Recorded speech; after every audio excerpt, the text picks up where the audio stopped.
आवडीने भावे हरिनाम घेसी,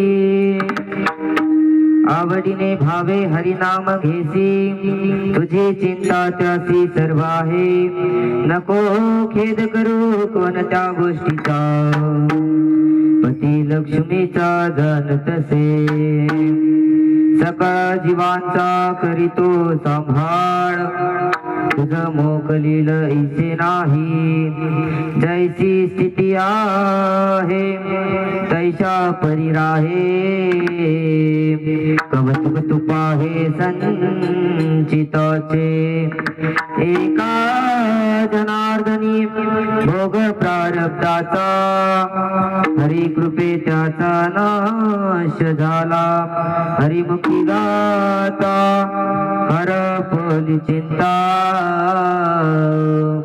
त्या नाही मागुता जन्म घेणे, समचरण सरोजम साद्रनीला भुधवम, जगन्नीत पानी मंडलम मंडनानाम, तरुण तुलसी माला गंधरम गंधनेत्रम, सदय धवलहासं विठ्ठलं चिन्तयामि, पांडुरंगा करो प्रथम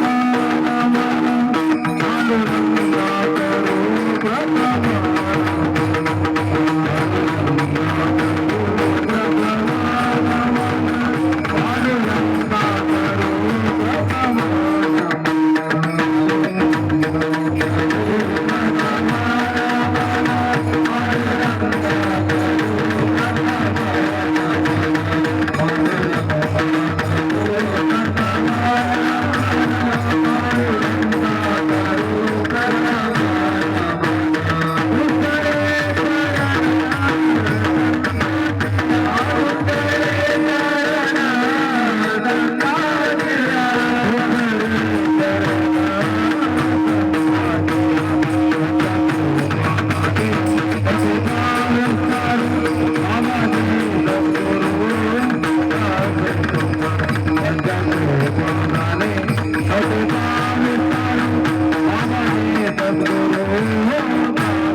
थोडा बेस वाढावा बेस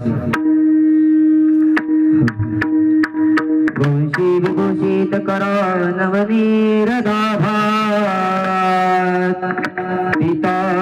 पीतांबरादविंब फलाधरुष्टात् या पूर्णेन्दु सुंदर मुखादर नेत्रात् कृष्णात् परं किमपि तत्त्वमहं न जाने मनोजवं मारुततुल्यवेगं जितेन्द्रियं बुद्धिमतां वरिष्ठं वातात्मजं वानरयूतमुख्यं श्रीरामदूतं शरणं प्रपद्ये ज्याचे केल्या स्मरण होय सकळ विद्येचे अधिकरण तेचे बंधू श्रीचरण श्री गुरूंचे ज्याचे निआठवे शब्द सृष्टी आंगवे सारस्वतागवे जीवे शिवे वकृत्व गोळपणे अमृताचे पारुख्य मने रस होती ओलंगणे अक्षरासी भावाचे अवतरण अवतरती निज खुन आता तरी संपूर्ण तत्ववेद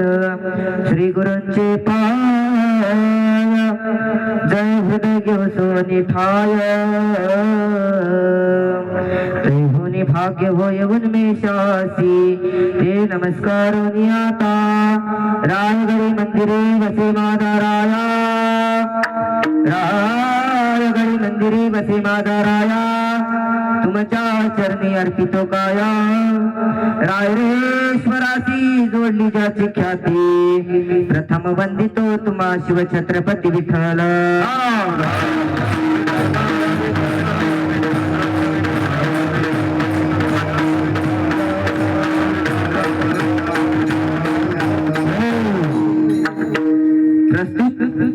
प्राप्त प्रसंगी प्राप्त स्थळी कीर्तन रूपी सेवेकरता निवडलेला अभंग पैठण निवासी श्री संत एकनाथ महाराज कोण विवेक ज्यांच्या घरी पाणी भरत होता भक्तीचा वसा घेऊन जे कुटुंब या वारकरी संप्रदायाच्या पावन भूमीत उदयाला आलं होतं सातत्याने भविष्य काळावर दृष्टी ठेवून वर्तमान काळ हे कसा जगायचा हे ज्यांनी तुम्हा आम्हाला समजून दिलं अज्ञानाचं खंडन करून ज्ञानाचं मंडन केलं आणि त्या देवाजवळ जाऊन प्रेम संपादन केलं ते एकनाथ महाराज कोण एकनाथ महाराज शांत होते एकनाथ महाराज श्रीमंत होते आणि आमचे एकनाथ महाराज संत होते आणि त्याच एकनाथ महाराजाचा आज सेवेकरता अभंग घेतलेला विठ्ठल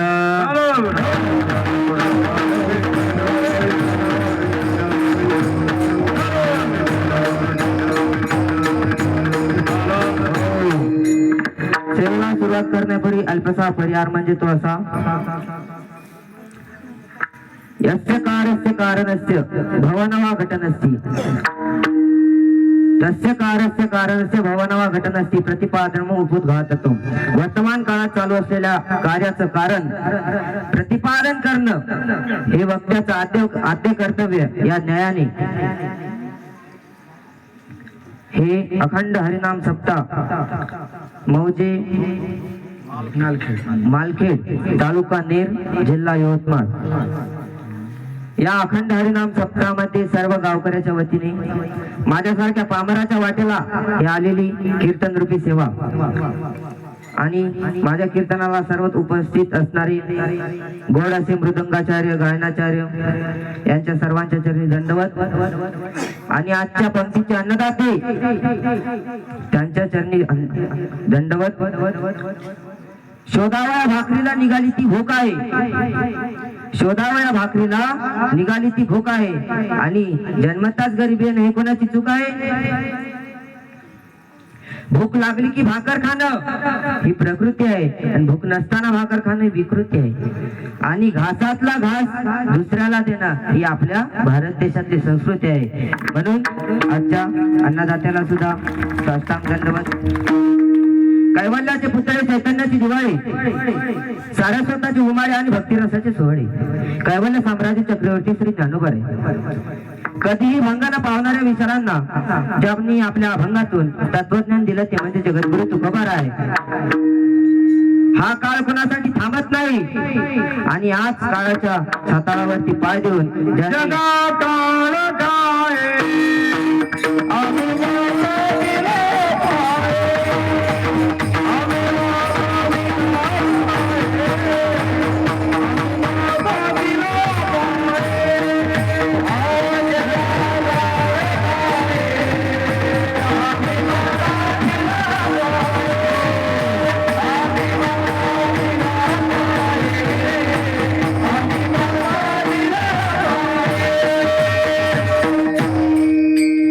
आणि याच काळाच्या छतावरती पाय ठेवून ज्यांनी आम्हाला ज्यांनी ताटमानेनं कसं जगायचं हे ज्यांनी समजून दिलं ते म्हणजे राष्ट्रमाता राजमाता माझी जाऊ. आकाशापेक्षा विशाल, समुद्रापेक्षा खोल, सुगंधापेक्षा सुगंधी, चंदनापेक्षा सुगंधी आणि गुलाबा इतकंच कोमल, ज्यांचं सुंदर असं चारित्र्य जीवन आहे ते म्हणजे राजे शिव छत्रपती. आणि आज ज्यांची पुण्यतिथी आहे ते म्हणजे तानाजी मालुसरे. अशा थोर पुरुषांच्या चरणी दंडवत आणि सेवेला सुरुवात. विठाला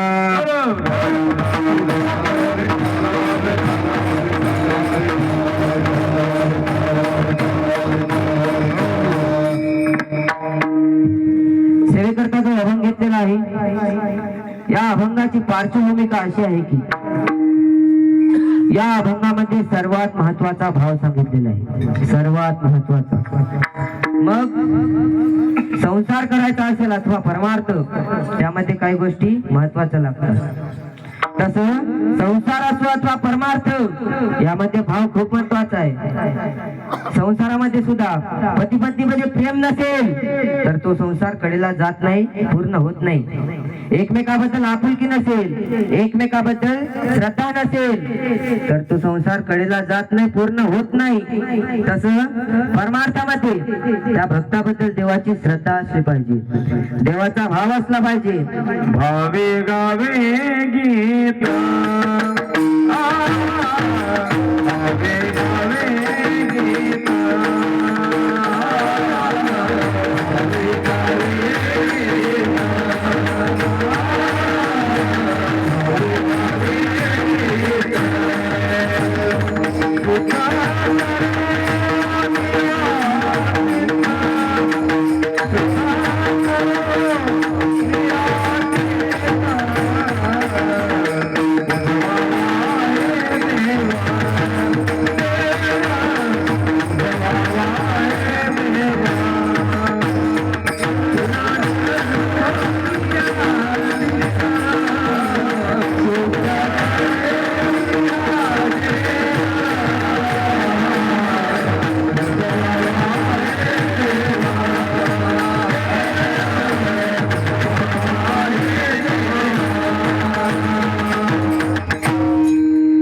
परमार्थामध्ये त्या भक्ताबद्दल देवाची श्रद्धा असली पाहिजे, प्रेम असलं पाहिजे, एकमेकाबद्दल आपुलकी असली पाहिजे तर तो परमार्थ सुद्धा शेवटपर्यंत जातो, कडेला जातो. अन्यथा अनुभवाशिवाय ज्ञान व्यर्थ आहे, सुगंधाशिवाय फूल व्यर्थ आहे, घरधण्याशिवाय घर व्यर्थ आहे, पाण्याशिवाय शेती व्यर्थ आहे, तसं भावाशिवाय भक्ती व्यर्थ आहे. विठ्ठला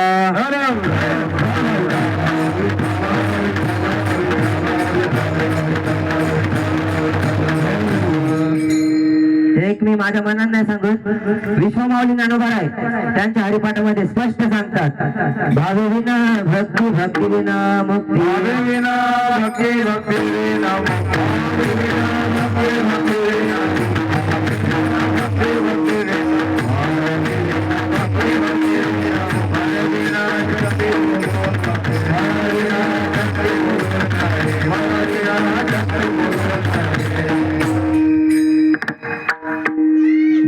महाराज ज्याच्या शरीरामध्ये शक्तीच नाही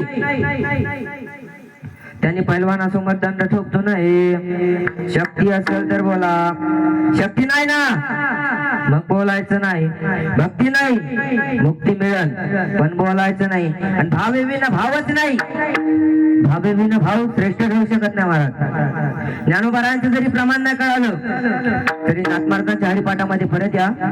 नाथमार्ग म्हणतात, रातभर भजन केलं, रातभर भजन केलं, रात्रीचं कीर्तन संपल्यानंतर जो जागर सुरू झाला ते पहाटे 5 वाजेपर्यंत काकडा सुरू होईपर्यंत केलं. पण त्या भजनामध्ये किंचित सुद्धा प्रेम नाही. ज्या भजनामध्ये प्रेम नाही ना ते कुठल्याच कामाचं नाही. भक्ती प्रेमाविना ज्ञान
महाराज नाथमाराज म्हणतात ज्या भजनामध्ये प्रेम नाही ते भजन कुठल्याच कामाचं नाही, ते भजन व्यर्थ ठरतं. प्रेमाविना भजन नाकाविना मोती.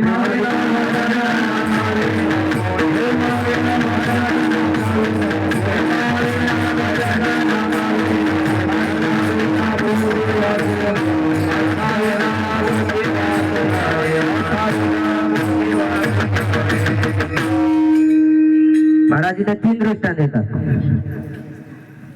प्रेमा विना भजन. महाराज ज्या भजनामध्ये प्रेम नाही ते भजन कुठल्याच कामाचं नाही. आणि नाका विना मोती. महाराज एक माता माऊली तिच्या नवऱ्याला महिना झाला सांगत होती. आज मी कीर्तनाला गेले होते आणि एका माता माऊलीच्या नाकामध्ये चांगली नथ बघितली. मला पण तशी नथ पाहिजे. तर तो मालक म्हणाला महाराज तुला नाक आहे का नाक? तिची एक पट असली तर मी तुला दुप्पट घेऊन देईन. तिची 5 तोळ्याची असली 5 तोळ्याची तर मी तुला 10 तोळ्याची घेऊन घेईन. पण तुला नाक आहे का? काय करावं? 32 लक्षण आहे, दिसायला सुंदर आहे, सर्व गुण संपन्न आहे, पण नाकाच्या बाबतीत असं झालं की जस काय मशीन पाहिजे. काय करावं? 32 लक्षण नाक नाही केली वाया गेली. महाराज नाकाच्या बाबतीत असं झालं की जस काय मशीन पाहिजे. मग त्याचे मोती आहे, त्याचे नथ आहे, ते व्यर्थ आहे. महाराज एक जुनी म्हण आहे बघा, गाढवा पुढं वाचले गीतान रात्रीचा गोंधळ कराव ना पुढं नाही. गाढवा पुढं वाचले गीता रात्रीचा गोंधळ भरा होता. महाराज बहिरे ऐकायला बसले बहिरे आणि त्यांच्या पुढे अतिशय विद्वान असे गायनाचार्य आणले महाराज. तर त्या बहिऱ्याचा काही उपयोग आहे का? काहीच उपयोग नाही. अंध मनुष्य आहे, अंध मनुष्य. आणि त्यांच्या पुढे अतिशय वारकरी संप्रदायाला धरून पावलं खेळणारे असे वारकरी विद्यार्थी आणले महाराज. तर त्या कोणापुढं? आंधळ्या पुढं. तर त्याचा काही उपयोग आहे का महाराज? नाथ महाराज म्हणतात अंधा पुढे दीप खरासी चंदन सर्पा दुग्धपान करू नये. महाराज जो खर असतो का? खर गाढव, खर म्हणजे गाढव. त्या गाढवाला चंदनाचा लेप लावला. कशाचा? चंदनाचा. तर त्याचा काही उपयोग आहे का महाराज? काहीच उपयोग नाही. तसं परमार्थामध्ये जर आपल्या अंतःकरणामध्ये जर भावच नसेल, जर भक्तीच नसेल तर देव भेटू शकत नाही. काठीच्या अभंगामध्ये मुक्ताबाई महाराज म्हणतात ज्याचा भाव शुद्ध झाला दुरी नाही देव त्याला. महाराज देव जर आपलासा करून घ्यायचा असेल, देव जर आपल्या जवळ करून घ्यायचा असेल तर त्याला सुद्धा भावानच गीत गावं लागतं, अन्यथा देव जवळ येत नाही. मग महाराज जगद्गुरु तुकोबाराय गोड दृष्टांत देतात. तसंच कीर्तनाला गेल्यानंतर एक कुठ योगायोगाने जेवणाचा योग येतात. मग असंच एका माता माऊलीच्या घरी जाण्याचा योग आला महाराज. आणि माहेरचा कीर्तनकार म्हणल्यावर काय दुधातच साखर. त्या माता माऊलीने महाराज आनंदाने भरत मस्त वरिष्ठ पदार्थ टाकले महाराज. खूप चांगला स्वयंपाक केला. पण त्या माता माऊलीने एक केलं, त्या स्वयंपाकामध्ये मीठच नाही टाकलं. काय नाही टाकलं? मीठ. तर तो घास कशाखाली उतरेल का महाराज? नाही उतरणार. मग तुकोबाराय महाराज म्हणतात तुका म्हणे अवघे फिके भावाविन मीठ काय अन्न तेने नाही. महाराज जगद्गुरु तुकोबाराय म्हणतात परमार्थामध्ये भाव किती महत्वाचा आहे. जसं स्वयंपाकामध्ये जर मीठ नसेल तर तो घास कशाखाली उतरत नाही. त्या स्वयंपाकामध्ये किती सुद्धा वरिष्ठ पदार्थ टाकले पण त्या स्वयंपाकामध्ये जर मीठ नसेल टाकलं ना तर त्या स्वयंपाकाला काही चव येत नाही. तसं परमार्थामध्ये आपल्या अंतःकरणात भाव नसेल, आपल्या अंतःकरणात भक्ती नसेल तर त्या परमार्थाला सुद्धा काही चव येत नाही.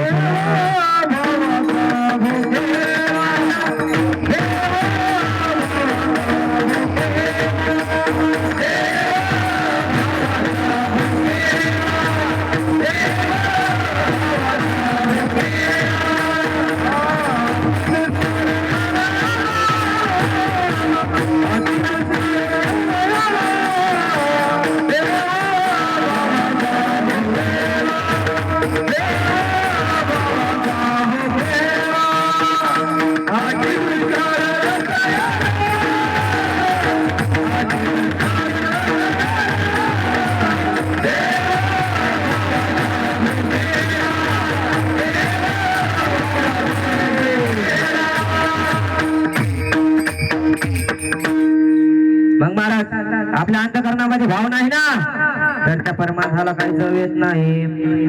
महाराज एक साधक नाथ महाराजांकडे गेला आणि नाथ महाराजांना म्हणायला लागला, महाराज माझा 80 वर्षाचा परमार्थ आहे पण मला अजून सुद्धा देवाची भेट नाही, मला देवाची गाठ नाही, मला देव भेटला नाही, मला देवाचा काही चमत्कार घडला नाही. माझं असं काय चुकतं या परमार्थामध्ये की मला अजून देव भेटला नाही.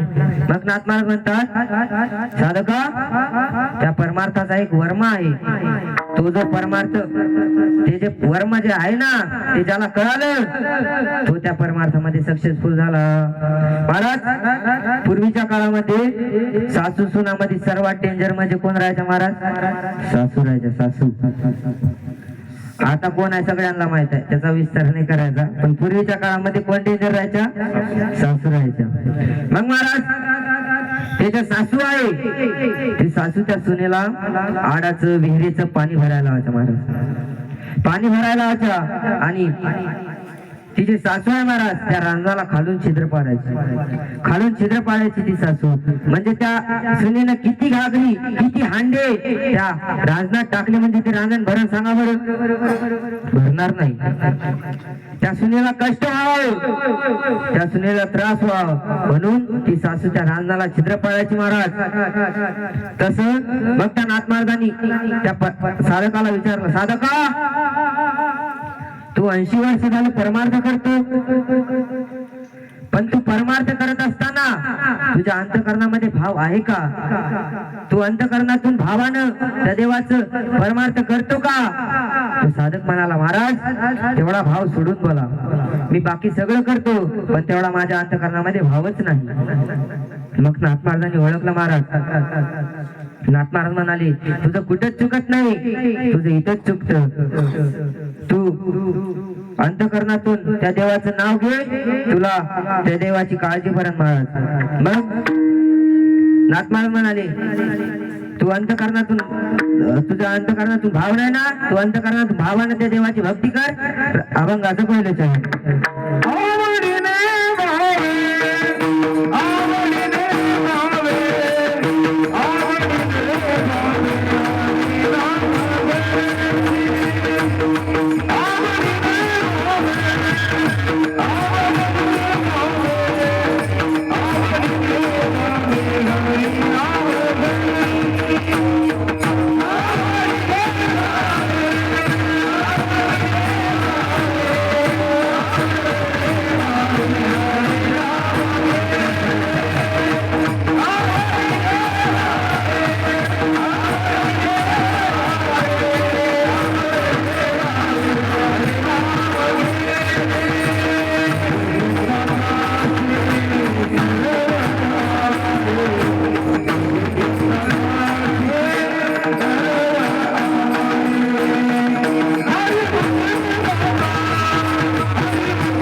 आवडीने भावे हरिनाम घेसी, तुझी चिंता त्यासी सर्व आहे.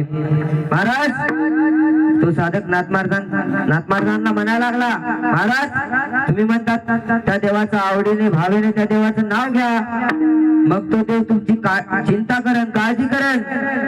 त्या देवाने एखाद्याची काळजी केलेली आहे का? त्या देवाने एखाद्याची चिंता केलेली आहे का? महाराज जगद्गुरु तुकोबाराचे चरित्र आठवा. जगद्गुरु तुकोबारांनी खूप सारे व्यापार केले. त्यामध्ये काही मिठाचा व्यापार असेल, काही गुळाचा व्यापार असेल, त्यामध्ये काही मिरच्याचा व्यापार असेल. महाराज असंच योगायोगाने जगद्गुरु तुकोबारायांनी बैलाच्या पाठीवरती 2 मिरच्याच्या गोण्या मांडल्या महाराज, आणि कोकण विभागातील एका गावामध्ये गेले. त्या गावामध्ये गेले असता तिथे सुंदर असं वडाचं झाड होतं महाराज. त्या वडाच्या झाडाला एक कट्टा होता. कुचरवाटा नाही बर का, कुचरवाटा नाही, कट्टा. त्या वडाच्या झाडाला एक कट्टा होता, आणि त्या कट्ट्यावर दोन्ही गोण्या उतरवल्या महाराज. दोन्ही गोण्या उतरवल्या आणि जगद्गुरु तुकोबाराय तिथे बसले. तिथे रस्ता होता, त्या रस्त्याने येणाऱ्या जाणाऱ्या माता माऊलीने त्यांनी बघितलं महाराज. बघितलं, माता माऊल्या म्हणायला लागल्या, कुठले तरी वारकरी आलेले दिसते, कुठले तरी पांडुरंगांचे भक्त आलेले दिसते. महाराज माता माऊल्या जगद्गुरु तुकोबाराजवळ आल्या. जगद्गुरु तुकोबारांना विचारलं, कशा दिल्या मिरच्या? जगद्गुरु तुकोबाराय म्हणले, जेवढ्या तुम्हाला घेऊन जायचे असेल तेवढ्या घेऊन जा, आणि जेवढे मला द्यायचे असेल तेवढे देऊन जा महाराज. मग महाराज त्या माता मावल्यांना आनंद झाला. माता मावल्या म्हणायला लागल्या, चांगले व्यापारी आहेत. म्हणतात की जेवढ्या घेऊन जायचे असेल तेवढ्या घेऊन जा, जेवढ्या आणून द्यायचे असेल तेवढ्या आणून दे. चांगले व्यापारी दिसते महाराज. माता माऊलीने जेवढ्या हाताला मिरच्या आहेत तेवढ्या घेऊन गेला महाराज, आणि जेवढ्या द्यायचं असेल तेवढ्या देऊन गेल्या. आणि असं करता करता सगळ्या गावात बातमी पसरली महाराजची. आणि बातमी पसरायला काही वेळ लागत नाही. माता माऊल्या सांगताना असं सांगतात, तुला म्हणून सांगितलं, कोणाला सांगू नको. सगळ्या गावाला सांगून बसतात महाराज. विठ्ठल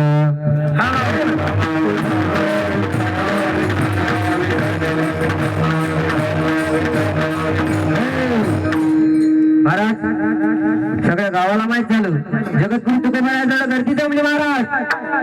जगद्गुरु तुकोबारायाजवळ गर्दी जमली. जगद्गुरु तुकोबारायाच्या सगळ्या मिरच्या संपल्या महाराज. जगद्गुरु तुकोबारायाच्या सगळ्या मिरच्या संपल्या, आणि त्या गावातील एका दृष्ट माणसाला, एका खळ मनुष्याला ती बातमी कळाली. कोणती बातमी? की आपल्या गावामध्ये मिरच्या विकायला आल्या. ती बातमी त्या दृष्ट माणसाला, त्या खळ मनुष्याला कळाली महाराज. तो खळ मनुष्य, दृष्ट मनुष्य महाराज जगद्गुरु तुकोबारायाजवळ आला. जगद्गुरु तुकोबारायांना म्हणायला लागला, महाराज माझ्या मुलीचे लग्न आहे, त्याकरिता मला मिरच्या पाहिजे. जगद्गुरु तुकोबाराय म्हणले, बाबा रे किती मिरच्या पाहिजे? तो खळ मनुष्य महाराज म्हणायला लागला, मला 1 गोणी मिरच्या पाहिजे. महाराज संतांचं खूप उदाहरण करत होतं महाराज. जगद्गुरु तुकोबाराय म्हणले, घेऊन जा, पण माझी निदान मला गोणी तरी वापिस दे. तो दृष्ट माणूस म्हणायला लागला, महाराज माझ्या घरी मिरच्या ठेवायला सुद्धा जागा नाही, तुमची गोणी मिळणार नाही. जगद्गुरु तुकोबाराय म्हणले, घेऊन जा रे बाबा, घेऊन जा. महाराज तो दृष्ट मनुष्य, खळ मनुष्य घेऊन गेला. आणि जगद्गुरु तुकोबारायांनी बघितलं किती पैसे गोळा झाले. महाराज थोडेसेच पैसे, लाखात मधला महाराज. थोडेसे धान्य आलेले होते, थोडे गहू, थोडे तांदूळ, थोडे धान्य आलेले होते महाराज. तरी जगद्गुरु तुकोबारायांना कशाचीच काळजी राहिली नाही. जगद्गुरु तुकोबारायांनी शेजारी असलेला विणा घेतला, हातात चिपडे घातला महाराज. आणि काय म्हणतात जगद्गुरु तुकोबाराय?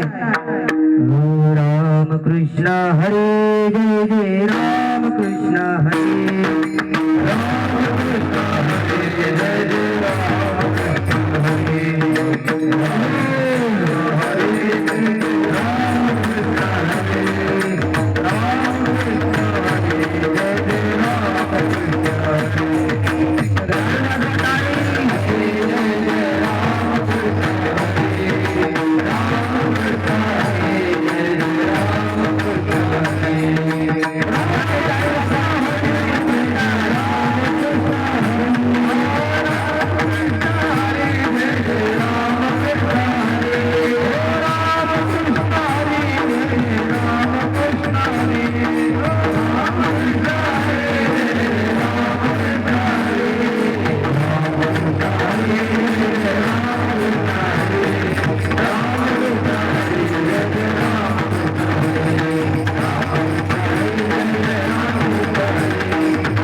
तुकोबारायांना समाधी लागली महाराज, समाधी लागली. जगद्गुरु तुकोबारायांना कशाचीच काळजी राहिली नाही, कशाची चिंता राहिली नाही की आपली किती केवढे पैसे आले, घरी गेल्यावर आपली बायको भांडण, आपली बायको घरात येऊ देणार नाही.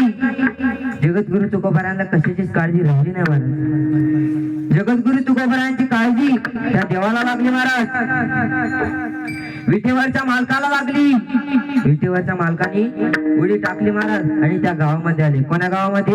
मालखेड मध्ये आहे ना, त्या गावामध्ये आले महाराज, ज्या गावामध्ये जगद्गुरु तुकोबारायांनी मिरच्या विकल्या होत्या त्या गावामध्ये आले महाराज.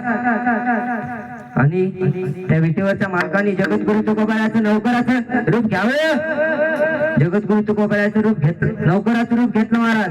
आणि ज्यांनी ज्यांनी मिरच्या घेतल्या होत्या त्यांच्या घरी जायचे महाराज देव, आणि जेवढ्या मिरच्या घेतल्या तेवढ्या मिरच्याचं माप सांगायचं, तेवढ्या मिरच्याचे पैसे घ्यायचे. आणि असं करता करता सगळ्या गावाचे पैसे गोळा केले महाराज, सगळ्या मिरच्याचे पैसे गोळा केले. आणि शेवटचं म्हणजे लास्टचं घरटा दृष्ट मनुष्यात राहिलं महाराज, त्या खळ मनुष्यात राहिलो. मग महाराज देव त्या दृष्ट मनुष्याच्या घरी, खळ मनुष्याच्या घरी गेले आणि म्हणा लागले, मी जगद्गुरु तुकोबाराचा नौकर, मी जगद्गुरु तुकोबाराचा गुलाम, तुम्ही जे मिरच्या घेतल्यात त्या मिरच्याचे मी पैसे घ्यायला आलो. तो दृष्ट मनुष्य म्हणा लागला, महाराज मी आणि तुमचा तुकोबा शेठ. महाराज जगद्गुरु तुकोबारा संत असून सुद्धा त्या दृष्ट मनुष्याने तुकोबा शेठ म्हणलं होतं महाराज. मी आणि तुमचा तुकोबा शेठ खूप जुने मित्र आहात, त्यामुळं काय मी तुमचे पैसे देणार नाही. महाराज देव म्हणले, मी काय पैसे घेतल्याशिवाय जाणार नाही. महाराज तिथं दोघांची भांडणं लागली. मग महाराज देव खूप चतुर होते, चतुरा तो शिरोमणी गुण लावण्याची खाणी. महाराज देव खूप चतुर होते. महाराज देवानी पिशवीतला दोर काढला आणि गळ्याला बांधला. महाराज देव म्हणा लागले, तू जर पैसे दिले नाही ना तर मी तुला सुद्धा आणि मालखेड्यातल्या सर्व लोकांना पोलीस स्टेशन मध्ये टाकल्याशिवाय करायणार नाही. महाराज जगद्गुरु त्या दृष्ट मनुष्याने महाराज तो म्हणला, मी काय पैसे देणारच नाही. त्या देवानी गळ्यात दोर बांधला तरी तो म्हणा लागला, मी काय पैसे देणारच नाही. आणि देवानी हाक मारली महाराज गावातल्या लोकांना. देव म्हणा लागले, या दृष्ट मनुष्याकडून जर तुम्ही पैसे घेऊन दिले नाही तर मी इथंच फाशी घेऊन मरतो आणि तुम्हा सगळ्यांना पोलीस स्टेशन मध्ये टाकतो. महाराज माळखेड मधल्या लोकांनी एका एकाने हाताच्या बाया माग सारल्या महाराज. कशा सारल्या? अशा माग सारल्या महाराज. त्या दृष्ट मनुष्याला वाटलं आता काय आपलं खरं नाही महाराज. त्याला घामच फुटला, त्याला वाटलं आता काय आपलं खरं नाही. महाराज तो उठला, चिंगाट खेळत घरात सुटला महाराज. घरातून पैसे घेऊन आला, घरातून पैसे घेऊन आला आणि देवाजवळ दिले महाराज. देवाजवळ दिले आणि देव निघून आले महाराज. देव निघून आले आणि जगद्गुरु तुकोबाराजवळ आले. जगद्गुरु तुकोबारा भजन करत होते महाराज. जगद्गुरु तुकोबारा भजन करत होते. देव म्हणले, महाराज हे घ्या तुमचे पैसे. जगद्गुरु तुकोबारा म्हणले, माझे जेवढे पैसे होते तेवढे मला आले, हे काय माझे पैसे नाही. महाराज देव म्हणले, आमचं गाव खूप सात्विक आहे, आमचं गाव खूप चांगलं आहे, त्यामुळं आमच्या गावाने तुमचा 1 रुपया सुद्धा घेतलेला नाही. मग महाराज जगद्गुरु तुकोबारायांनी ते पैसे घेतले. दृष्टांत संपला, सिद्धांत ऐका. महाराज जगद्गुरु तुकोबारायांनी अंतःकरणातून भजन केलं. जगद्गुरु तुकोबारायांनी अंतःकरणातून त्या देवाचं नाव घेतलं होतं, म्हणून जगद्गुरु तुकोबाराची काळजी त्या देवाला लागली. महाराज जगद्गुरु तुकोबाराची काळजी त्या देवाला लागली. महाराज जर आपण त्या देवाचं नाव घेतलं, आपण जर त्या देवाची काळजी केली तर आपली सुद्धा काळजी त्या देवाला लागेल महाराज, त्या देवाला लागेल. मग महाराज